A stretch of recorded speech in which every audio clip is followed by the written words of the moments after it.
This is Arenacross, the motorsport series which takes the already mental sport of motocross, where fast-paced action and instant-filled racing already takes place in the regular, and then squeezes it into an even more mental environment, as they create custom-built micro-circuits inside of arenas all over the UK. In the series' own words, it's like pouring a hive of mad hornets into a jam jar and giving it a good shaking.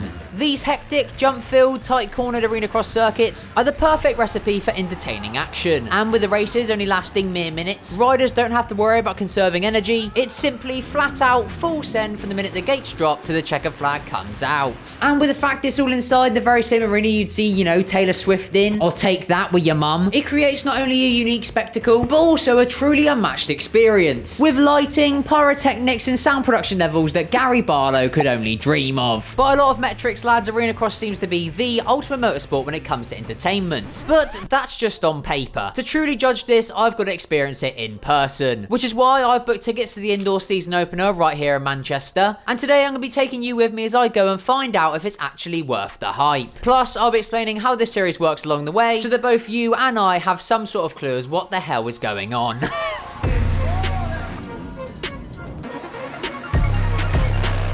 Hello lads, it's the day of the event. I'm going to wear my motorcycle jacket so I blend in. So I've never really been into motorbikes, lads. I've never sat on one, never ridden one, never even been to a motocross event. So this is all new to me. The clips and stuff of it I found online seem crazy. It seems to be constantly action-packed. So I'm going to be interested to see if it's actually like that in person, because surely it can't be that intense, right? Well, I suppose there's only one way to find out, and that's by leaving here and getting to that arena. So off we go. The race day format for Arenacross is fairly simple. The stacked field of riders race their way through qualifying heats in order to get through to the main event final at the end of the night. Those who don't qualify in the heats then have to go through the hugely dramatic head-to-head knockout rounds. The head-to-head sees just 2 riders on track at a time for only 2 laps of racing, with the winners then going through to the semi-final head-to-head and then the final head-to-head, where then the winner of that will get a spot in the main event. Following on from that, there's then just one final chance for the remaining unqualified riders to get their spot in the main race, literally called the last chance qualifier, where only the winner will get the final spot in the main event, with everyone else walking away with nothing.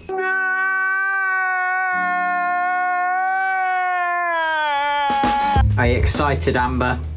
Do you have any idea what we're going to go see?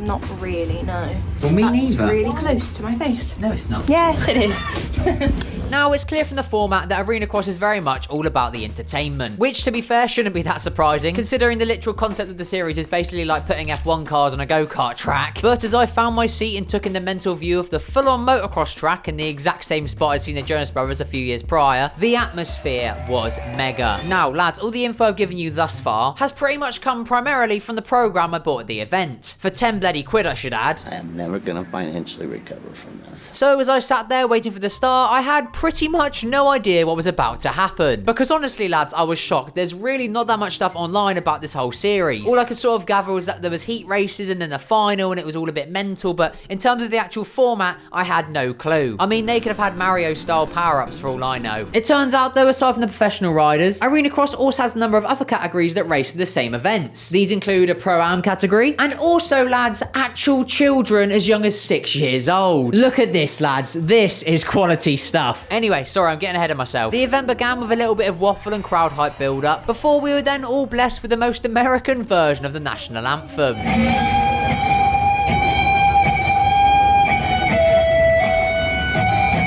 A few nutty blokes with death wishes then did some flame-assisted flips. These lot are nuts, lads. Before finally, it was then time for the heats to begin.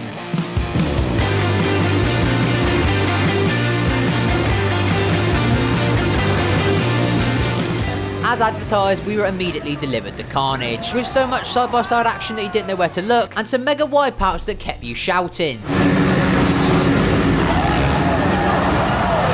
I'm sorry, but how's he landed that on his feet then? Is this bloke Spider-Man? As the races went on, they continued to deliver. And despite the fact I couldn't tell you the first thing about motorbikes, other than my girlfriend says I'm not allowed one, I was now invested. As far as I was concerned, lads, this was now my new favourite motorsport. Lead butted the floor, lads. And as we got into the head-to-heads, it seemed like the whole arena was just as hyped as I was.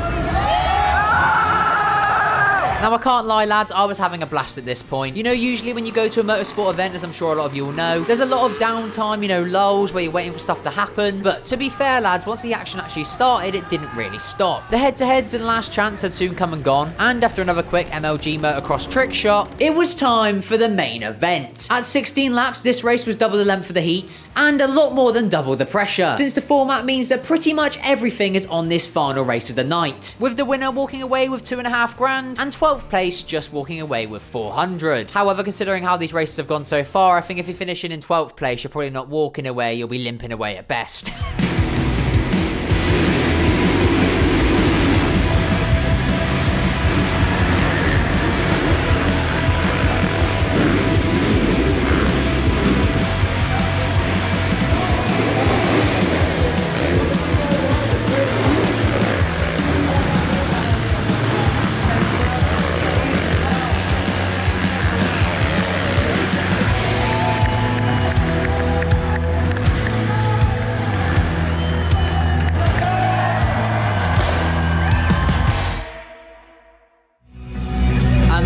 Was Arenacross. Overall, very fun. As we were leaving, we then witnessed all the teams and riders pushing their bikes out the back door, to I assume taking them back to the trailers and trucks and stuff that can't be parked obviously in the arena, which made for quite the spectacle. And if I'm honest with you lads, that's how I'd summarise the whole event. A spectacle. It was something like I've never really seen before. Maybe it's because I've never watched motocross or bike racing at all really, but the chaotic, almost WWE type vibe the event had me hooked, lads, I can't lie. My only main criticism really is the God Save the USA intro. Now, the ticket price for the event was 63 quid each, which definitely isn't cheap. However, you do get a full night of entertainment, and I guess if you compare it to other shows that are in the AO Arena, it is sort of a fair price. It is hard to compare it against other motorsports because usually, you know, if you go to an event, you're not just going to sit in one seat the entire time. You might walk around the pits, go to a different part of the track to get a different view. Whereas with this, you get there, you sit down in your seat, and all the action just unfolds in front of you. So, I mean, it's hard to compare. The 2024 Arenacross Tour continues on to the end of February, visiting Belfast, Aberdeen, and Birmingham before ending the series in London. And honestly, lads, if you can afford the 60 quid a ticket, I would definitely recommend it. I personally have no interest in motorbikes, I never really have, and yet I still was watching this with like so much attention. I was so hooked. It's made me want to go out and get a motorbike now, or at least have a go on one. So let's add Arenacross to the list of mental motorsports I'd never really heard of, but now rate highly. But anyway, lads, let me know your thoughts on Arenacross in the comment section down below. If you enjoyed this video, make sure to leave a like, subscribe to the channel if you are new, and if you want to see more from me, there's a video on screen now where I went and checked out the crazy world of truck racing in real life. It's sort of similar to this video, but instead of, you know, motorbikes, it's massive trucks going around in circles, lads.